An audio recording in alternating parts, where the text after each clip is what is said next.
SLBC tunnel ప్రమాదం political turn తీసుకుంది. ప్రభుత్వ నిర్లక్ష్యమే ప్రమాదానికి కారణమని బీఆర్ఎస్ ఆరోపిస్తే చిల్లర రాజకీయాలు ఆపేయండంటూ మంత్రులు కౌంటర్ అటాక్కి దిగారు. ఈ క్రమంలో గులాబీ నేతలు చలో దోమల పెంటకు పిలుపునివ్వడంతో ఇప్పుడు మరింత వేడెక్కింది. ఎస్ఎల్బీసీ సొరంగంలో చిక్కుకున్న 8 మంది కార్మికులను కాపాడేందుకు రెస్క్యూ టీమ్స్ తీవ్రంగా శ్రమిస్తున్నాయి. సహాయక బృందాలకు అడుగడుగునా అవాంతరాలు ఎదురవుతున్నాయి.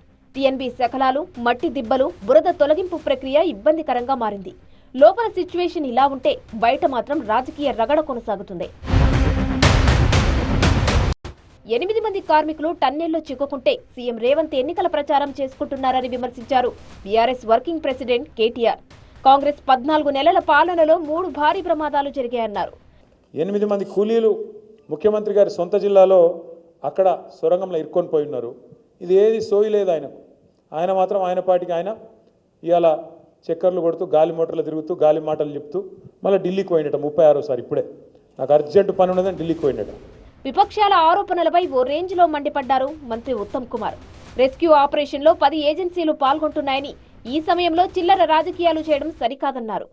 ఆ 8 మంది ప్రాణాలను రక్షించడానికి మా సర్వశక్తుల నుంచి మా ప్రయత్నం చేస్తున్నాము. 10 మంది ఏజెన్సీసు, అదేవిధంగా ఇక్కడున్న పనిచేస్తున్న యువ అధికారులు, జిల్లా కలెక్టర్, జిల్లా ఎస్పీ కూడా చాలా కష్టపడి రాత్రి పగలు కష్టపడుతున్నారు. ఎప్పటికప్పుడు ముఖ్యమంత్రి గారు ఈ విషయంలో తెలుసుకుంటూ వారి యొక్క గైడెన్స్, అడ్వైస్ కూడా ఇవ్వడం జరుగుతుంది.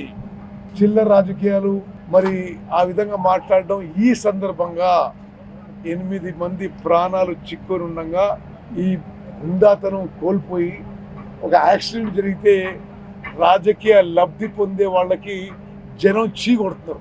వాదోపవాదాల మధ్య రేపు దోమలపెంటకు వెళ్లాలని నిర్ణయం తీసుకుంది బీఆర్ఎస్. తమకెవరూ ఆటంకం కలిగించొద్దన్నారు మాజీ మంత్రి హరీష్ రావు. మరి పోలీసులు అనుమతిస్తారా, అడ్డుకుంటారా అన్నది చూడాలి.